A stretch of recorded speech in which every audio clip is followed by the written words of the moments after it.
Well, always exciting when this guy shows up on the fight card, Daniel. He is a true mixed martial artist. Not really any glaring weaknesses, at least, that he's put on film thus far. He's the new breed of fighter. Those kids that start doing everything at 6 years old. They start wrestling, they start doing jiu-jitsu, they start to box.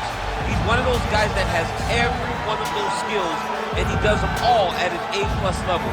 He's got tremendous cardio. He is the type of fighter that in a few years will just litter the UFC roster across the board. And oftentimes his opponents will say he doesn't really do anything special, but he does everything at A+ level, and he believes he'll have a lot of advantages in this matchup tonight.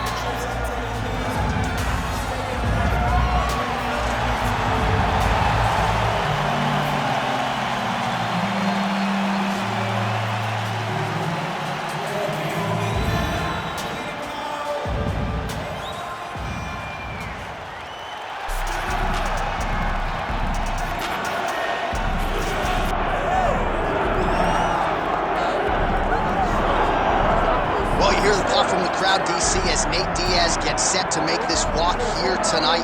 You never know when is going to be the last time we see this guy compete, but there's a lot to like when we see Nate Diaz again. Nate Diaz is a savage, a guy that just epitomizes fighter. From the attitude, the walk, the music, everything tells you that when Nate Diaz shows up, you're getting ready to watch a fight. A fantastic striker and a great jiu-jitsu practitioner. Yeah. Nate Diaz is just a well-rounded fighter and one of the biggest stars in the UFC.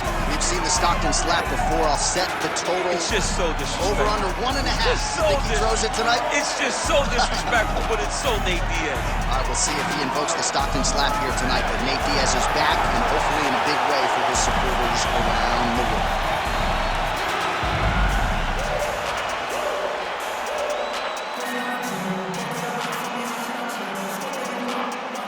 Our tail of the tape for this, our main event of the evening. And now to get us started, here is Bruce Buffer. Ladies and gentlemen, this is the main event of the evening.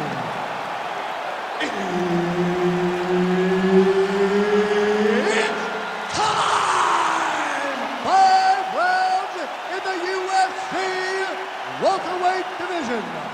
Introducing first, fighting out of the blue corner, the future,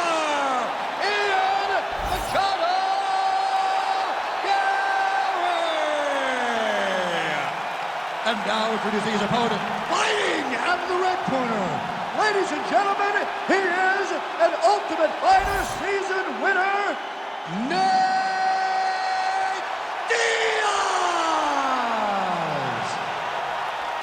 All right, Herb Dean, our referee for this one, just about to get underway. Well, no surprise, Nate Diaz has a decided reach advantage here tonight. It's one thing to have it, it's another to use it effectively. You know Nate Diaz is a master at getting his hands to the target, and that figures to be a big part of the game plan tonight against this opponent. All right, early in the fight here, and Nate Diaz off to a pretty good start, found a home for that left hand. I mean, and it's powerful. It does not seem like Nate is throwing it hard, but he always finds his targeting is very accurate with that straight left hand. So he kind of feeds the right hand to get you moving where he wants, and then bang, he drops that straight left on you that hurts so many. Hurt Conor McGregor, and he hurt the welterweight champion, Leon Edwards, in the same way. Nice counter left hook. And everything's landing with so much power. Whiffs on that offering. Beautiful combination there. If you are teaching an up-and-coming fighter about throwing volume strikes effectively, you can do worse than watching the film on this guy. It's a master class, John. It's a master class in mixing up your target, mixing up the strikes, and ending your combination with the kick. 3 minutes now to go in this one.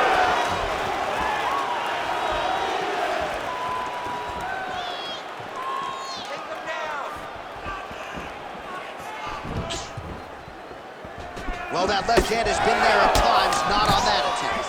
Pocket presence and punches and pressure and pace is a lot of P's, but when you're fighting Nate Diaz, you better be prepared because he is coming and he is not stopping until the final. So just over 20 total strikes have landed for Nate Diaz. Oh, big knee to the body. How'd he get that one home? see what he can do in this advantageous spot. He set it up beautifully. Let's see if he can now take full advantage of it. Get them out here. Side control now, and certainly I would think more offensive options for the bottom fighter than in the half guard. Absolutely more offensive options, because now you can just start to get away. You can just go to a wrestler stand-up. He's going for the rear naked choke now. Oh, that rear naked choke is tough. Oh, he escapes! He got out! I mean, wow, that is great submission defense. Oh, it's tight. He's got it locked in. This could be the end of the fight. He gets out, though. Wow! Yeah, he did a great job of straightening his arm, and then when his arm straightened, he followed the momentum going in that direction to free himself from that Kimura attempt. All right, here, final seconds of round one. Good shot. Round two is next. All right, listen. You can put that round, but I need you to space it. Okay? Not attack. I need you to avoid. Well, what a round it was, especially from a striking standpoint. DC, take us through. High-level striking. I mean, this is what people come through the doors to see. Two men stand on a quarter, chest to chest, forehead to forehead, and let it all fly. I'm surprised nobody went out, but it does excite me for the next round. You ready to fight? Ready.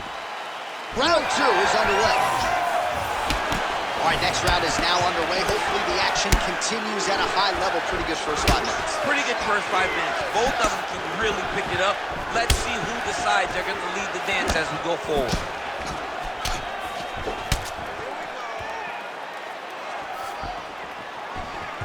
Oh, nice. Strike lands. Big strike lands. Now he looks to try to chase down that finish. Big right hand there.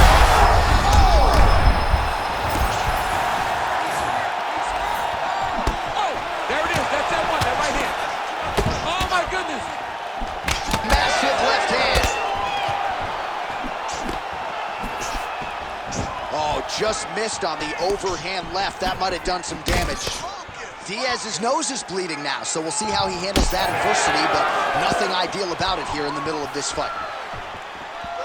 Well, he rocked him, but couldn't finish him. He rocked him. He hurt him bad. He couldn't find that one shot to close the door. Could not. Both tough, both good, both unwilling to take a step backwards. What a phenomenal fight. Back to his feet.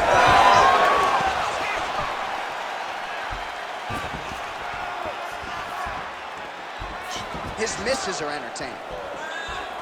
Well, he's really picked up the pace here in round two. Much more aggressive now here and starting to find himself in the pocket.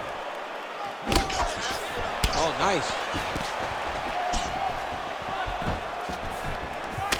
Beautiful left hand. Diaz is blocking well now. Nice job to protect that already damaged nose as he raises the guard.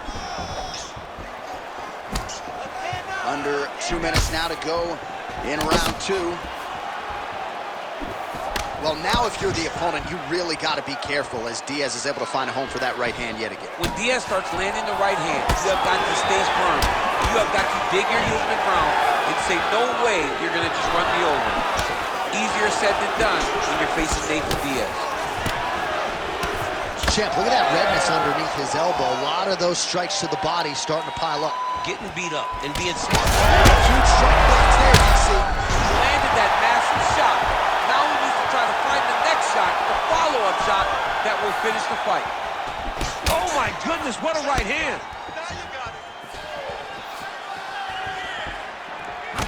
Well, I think I can smell the blood at this point in time. That canvas didn't look like that a few fights ago. Blood is flowing from that cup with every passing strike. Every strike. And it burns. John, it burns so bad. When you get cut like that, every time a shot lands, it just burns. So this guy needs to try to find a way to not take and limit the damage he's taken to this cut. Easier said than done, though. All right, there's the horn. The round is over, but not before he was cut on his nose from the strikes in that round. Back to the stool. Cut man is in. Should be able to shut that cut and prevent it from becoming an issue moving forward. But, of course, as soon as he gets struck in that next round, it could open back up. All right, so there's the horn signifying the end of the round. We had a knockdown there, but not a knockout. No, it wasn't a knockout, but you can't take those shots. That big punch landed, and it sat him down. If he gets hit with another one of those, it might be good night, Irene. You ready to fight? Ready. Third round underway. Well, he hasn't really showed any signs of slowing down tonight. He continues to connect on a high volume of strikes here. Oh, great shot. Oh, huge connection by him there. He needs to get on his bicycle, John. He needs to get into space so that he doesn't get finished. Oh, nice job by Nate Diaz yet again to find a home for that left hand. Yeah, he finds that left hand, John, and as we have spoken to time and time again, it does not look like he's throwing it hard, but he's so accurate and is hitting so well behind that slap right hand that when he lands the left, he can hurt anyone. Oh, he's got him hurting here. Like that! Like that! Nice guillotine attempt here. That guillotine is tight. He's trying to tighten the grip on his guillotine choke. He seems to have it, but he's got to really get his hips up into his opponent and make sure his opponent doesn't roll off to the side. There's the tap. Oh, my goodness. Your winner by submission. Man. Now everybody in this arena still digesting this result. What a win for him tonight, and he gets it done by submission, no less. He said he was going to get it done by submission. To watch an athlete call the shot is always fun. He should be very proud. All right, let's take a look back at the replay as he gets it done by submission tonight, champ. I mean, you know, this guy has such a great submission game that you cannot lay in his guard. He's so skilled, he's so tricky, and he's so good at weaving a web that gets you lost in it that he made him pay for it tonight and got the submission victory. Bruce Buffer has your official decision. Ladies and gentlemen, referee Herb Dean has called a stop to this contest at 1 minute, 45 seconds of round number 3. Declaring the winner by tap out, Nate